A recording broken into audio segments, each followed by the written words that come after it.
Hey buddy, it's Peter. It's a beautiful day in Fredericton, New Brunswick, and today we're going to take a close, in-depth look at the Yamaha XT250. This is the 2024 model of a bike that's been around for Yamaha for a while. So in this review, we're going to go through what this bike is, who it's good for, but we're also going to go into a controversial opinion that I have of who it's not good for. So if you're checking out this bike, great beginner bike, great secondary bike, but like I said, there are reasons to not get this bike as well, and we're gonna go through those in full details. So let's get going with this review.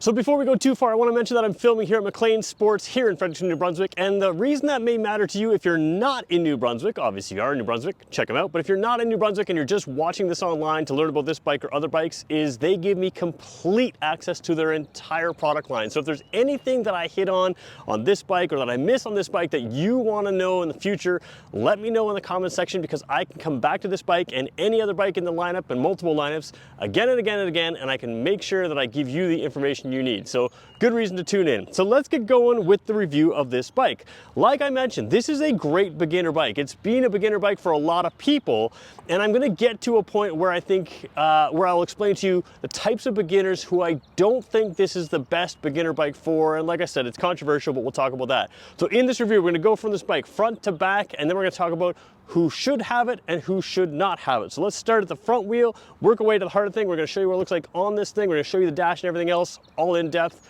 Let's get going right now. All right, if you see my reviews before, you know I always like to start at the front wheel, because the front wheel tells you a lot about the manufacturer's intent for a bike. Now, first of all, let's just talk sizing of this wheel. This is a 21-inch diameter front wheel. So the average sport bike has a 17-inch diameter, so quite a large front wheel, 18-inch diameter rear wheel. So again, bigger than sport bikes, that kind of thing, bigger than a traditional on-road motorcycle. And what that does is gives you a great approach. It's what off-roaders are looking for. So again, this is a dual sport bike or a street and trail bike, depending on what you want to call it. It's an on-off-road bike, and you will see some compromises in bikes like this. So first thing you have is the right size wheel diameter, but the compromise is this is an on and off-road tire. It's a Bridgestone trail wing tire. There's a variety of trail wing tires, but this is a Bridgestone trail wing tire. So that's a pretty good tire for what this bike is. But again, you're not going to have the best on-road grip or the best off-road grip. So it's a good do everything kind of tire, and for most people that's kind of what they're looking for. If you know you're going to be going a lot more off-road, you may want to consider a a different tire, but make sure it is road legal. Some people will put on an off-road tire only. That can get sketchy on the road, so you still want a road legal off-road tire, and again, this one does the job. One thing I do like here is you've got good sized disc brakes front and rear. Again, a lot of these bikes back when I grew up even had drum brakes, so you've got good braking power, probably more braking power for the weight of the bike and the speed of the bike than even the tires can kind of handle. So that's good, strong braking power for what this bike is. A couple little things you won't see here on camera too well, but you can see this fork tube here. Nothing fancy here. You got the rubber protectors up top, but nice little sort of silver sparkle to that there. So nice little paint details on this for what it is for an entry-level dirt bike, dual sport bike. So let's move to the heart of the engine, or heart of the bike, which is the engine, and we'll keep going around. So taking a look at the heart of this bike, you've got a couple things I really quite like for this type of bike. You've got good ground clearance here. Of course, the frame rails wrap around here, so you've got protection from anything you're going to crash into if you're really getting off-road. And this is just a simple little thing, but some of these engines are painted kind of a blah kind of silver. This is a little bit nicer of a silver, so I don't know if that matters to you. Single cylinder, single overhead cam engine, so it's a thumper. It is a 250cc or 249cc, and it is air cooled, not liquid cooled. A lot of people like liquid cooling because it can potentially get a little bit extra performance, but a lot of people like air cooling because it is simple, simple, simple, simple. And that's one thing you're going to find about this bike. The entire bike is simple, easy to maintain, easy to run, simple, simple. So that's a good thing for a lot of people, but that's what you have here. Nice exhaust rooted up high in behind the frame up here. We'll show you that a little bit further as we get back. But again, all of this is good. If you were to tip over this bike off-road, not a problem. The other thing is you have off-road style pegs here, so you've got the nice sharp cleats that'll grip your boots. Same thing with the brake pedal, sharp cleats there. On a road bike, you would tend to have some rubber padding here for smaller bikes like this, and same thing over on the brake lever here. You would have a little bit of different things. So you've got strongly built, but simply built components in here. Let's move our way a little bit further back, and we'll show you a couple other little details before we jump on, because I mentioned the strong ground clearance here. It's actually a pretty low seat height for this. We're going to jump on that and show you in a second, but let's just move our way back before we jump on. All right, we're taking an awkward angle here, taking a look at the rear tire here. Again, pretty good lugs in here, but again, it's an off-on-road, so you've got that nice curvature which you want in a road bike, and again, deep lugs in an off-road bike. So it's a compromised tire, but it works very well for what this is. Disc brakes, like we mentioned, the exhaust rounded up high. What I really like about this bike is the ability to sort of have entry-level adventure type riding, and some of that it boils down to just a simple little process like this. This is a 2-passenger bike. You do have rear pegs, so you can take a rear passenger, and they've got rear handles here. What I think these are good for, and this flat area that goes right out back to this plastic area, is you can strap a duffel bag on here, and guess what? You're gone camping. So it is an option for an entry-level mild adventure bike that can take you kind of anywhere, and that's one of the strengths of some of these dual sports. Some of the dual sports just aren't comfortable enough, they don't work well enough, and you certainly can't strap things on them as easily. So if you're looking to take a bike that a little bit farther trips and, you know, a little bit further, maybe some camping adventures, this does give you some potential to do that. So that's one thing I like. So take a look at that scooped down seat. Let's take a look at what it looks like with me sitting on this. You can get a sense of the size of this bike. So the first thing you should know before I jump on this bike is I'm about 6 feet tall. I don't know my inseam, but I'm a proportional 6-footer, and a lot of dirt bikes are tall, even for me. So this one, jumping on, taking it off the side stand here, both feet flat on the ground. This bike feels like a street bike. So if you're shorter ride height, if you're a shorter person, this is something that you can take off-road and on-road with confidence. If you're a taller person, you still got pretty good ground clearance, and you can see the seating position still works for me as a 6-footer. So you've got that brake right there, very good. Smaller fuel tank here, that's gonna limit your adventure capabilities, but certainly class competitive. And again, very narrow bike, very lightweight bike, and that makes it easy to handle. So a lot of people are gonna really like that.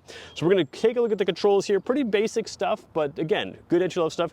One thing I find is the mirrors are just a little smaller round mirrors than you would have on some other bikes, but they are mounted inside the handlebars, which means if you do drop this bike off-road, you're probably not going to deal with a situation where you have to replace them. Obviously, if you do have to replace them because something goes wrong, they're cheap to replace, so are the signals, that kind of thing, easy to do stuff. So let's take a look at the dash and the controls on this bike now. So taking a look at the dash here, the simplicity continues. You got the key set right into the dash there. You do have neutral light off to the side along with high beams, low fuel light, signals, and engine light over there. We're gonna zoom in here. It's a little tough to see in the bright daylight on camera, but I have no problem reading it in person, but hopefully you can kind of get a sense here. So we've got a clock up top, trip odometer, and then overall odometer on the bottom. Simple stuff. Now, we can select stuff and we can change it around, and that's it. So there's your trip down to the bottom, there's your odometer on the bottom, and not a whole lot to do here. So can't really reset, I don't want to reset the trip odometer, but not a whole lot to do. And again, that leads to the simplicity of this bike. Now, another thing that makes this bike a little bit more simple is the fact that it is fuel injected. You can see there's no choke here, so you're just gonna turn the key and start it. This is really nice just depending on the temperature, depending on all kinds of things. No choke to deal with, you just simply start it up and run it. It's part of what makes it emissions compliant across the world, but it also makes it simple for you to run and operate. So let's take a look at the controls, left side, right side, and then we'll take a look at lighting front and back, and then we'll talk about who it's for and who it's definitely not for. All right, take a look at the controls. First thing you need to know is no fancy slipper or assist clutch or anything like that, but it is a very light clutch. You can pull it with one finger there. So that's gonna make it nice to drive around town. Again, you are gonna be zipping through some gears. It's not a huge engine, so you're gonna zip through gears in town a little bit more often. But again, this is not a problem to drive through town, not a problem to drive off in the trails as well. Take a look at the controls. Again, typical sort of little bit more dirt bike style, dual sport things. For whatever reason, they stick with simple here. And I won't say this is the top of the line Yamaha stuff, but it does feel quality for what it is. So a little more clickiness to it, high beam, low beam, signal lights in there, and then you've got the horn down low as well. So again, simple stuff, no trigger to flash your high beams or anything. Pretty typical stuff, but again, easily replaceable. And the other thing that's easily replaceable is your grips here. Typical grip from a dirt bike. It's the type of grip that to me, you're probably definitely gonna wanna wear gloves with. Now, I recommend wearing gloves on any motorcycle, but they do have a little bit more pattern to them. So again, if your hands get a little bit muddy, you still got a good grip on there. Grip is the exact same on the throttle side. Let's just zip across there while we're there and throw you just the kill switch and the start switch over there, along with sort of the disc brake reservoir. So simple stuff. Why don't we show you just the fuel tank filler while we're here, because it's just in the shot. Now let's take a quick look at the lighting. Pretty basic stuff there as well, and then let's wrap up. Taking a look at the lighting here, pretty basic stuff. You've got the old-fashioned style signal lights here. Again, they're inside your handlebar, so they're not likely to break very easily. Why don't we just try to start it up real quick, see, hopefully it has some gas, yeah. There you go, simple running. Again, the light doesn't look super bright on camera, but you can sort of see what you've got there, signal lights. Basic stuff. This isn't a thundering bike here, but that's what it sounds like a little bit. I'm wearing the bike, the mic isn't. I'm standing behind the camera right now, so we'll kind of walk up around the bike here, come closer to the exhaust, and come to the engine here. So that's basically the sound. Again, not the best mic to hear the sound, but a lot of people have asked to see the sound. Let's take a look at the rear light while we're here. All right, we're filming into the sun, so again, camera's having trouble adapting here. Basic square light right here, nothing fancy there. Again, easy to replace if you drop it on the trail. And again, nice flexible, easy to replace lights there. Nothing too fancy, but that's kind of what you want. Now let's talk about who this bike is for and who it's not for. All right, before I get to who I don't think this bike is for, let's talk about who it is for. Obviously, I've talked about entry-level riders. A lot of entry-level riders are going to be enamored with this, and that's a good thing. This is an easy bike to ride, easy to get on. It's very low for a dirt bike, so if you're looking for something that's off-road capable and you don't have a huge inseam, or you're not super tall, or even if you just want something that's a little bit more approachable, this is very good for that. Simplicity is another key to this bike. It's not a complicated bike, so if you're a new rider, that can be a very good thing. The other group of people that I think this is great for is people that have a road-going motorcycle that want something that can do a little bit more. Again, as a secondary bike, having a really simple bike, nothing too crazy, is a great thing, and this is that. This is a simple bike. The people I think this bike is not for, and this is a controversial opinion, is I don't think this is a good beginner bike if your main intent to enter the motorcycling world is to remain on the street. Now, a lot of people will say, hey, a new rider is going to drop a bike, it's better to drop a dirt bike, and I guess that's true. I guess I'm of the opinion that once you finish your training course, you really shouldn't be in a position where you're dropping your bike or fearing dropping your bike. There's an old saying, you know, if you put a case on your phone, you're gonna not worry about dropping it, but if you have a case off your phone, you're gonna pay more attention and not drop it. That's one of the things sometimes people say.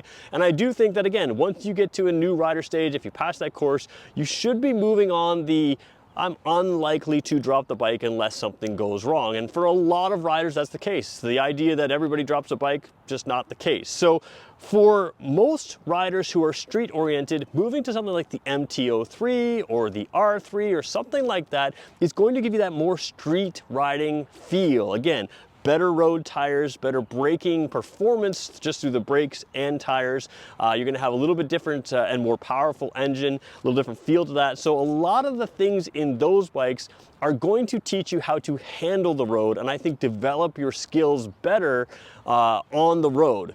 Now again, if you have a reason to go for this, that's fine, but recognize that these tires are not going to be as good performing on the road. This bike in general is dated compared to those bikes, so it won't have some of the technology that they have, some of the advancements that they have. Again, am I saying don't buy this if you're a beginner? No, I'm not saying that. But what I am saying is if you haven't considered a road-going bike because you're just afraid of dropping the bike, don't be so afraid. Take your training course, get confident enough, and then I think for a lot of people, they end up not dropping a bike, and they certainly end up having some control, and you develop quicker on the road by going with an on-road bike. Now, like I said, this can be a very entry-level adventure bike with a small fuel tank, so by all means, if you plan to move into the adventuring world, a dual sport bike is a great option. I really like this bike for what it is. As a secondary bike for me, it really appeals, something that you can take off-road, something you can sort of get from the roads to the off-road trails, do anything, go anywhere, take a second person. As my kids get a little older, very easy for them to ride as well and learn to ride. But like I said, if your plan is to ride on the road, take a look within the Yamaha lineup. There's other options. If your plan is to go dual sport, great option for a simple bike. And that's my review. So thanks everybody for watching. Again, I'm filming here at McLean Sports. If you have questions about the Yamaha lineup, Suzuki lineup, KTM lineup, and a whole lot more, make sure you let me know in the comments, and I'll get back to you in either the comment section or in future videos. Like I said, I can bring this back on the channel again. We can go through it over and over and over again. Thanks everybody for watching. We'll catch you in the next one.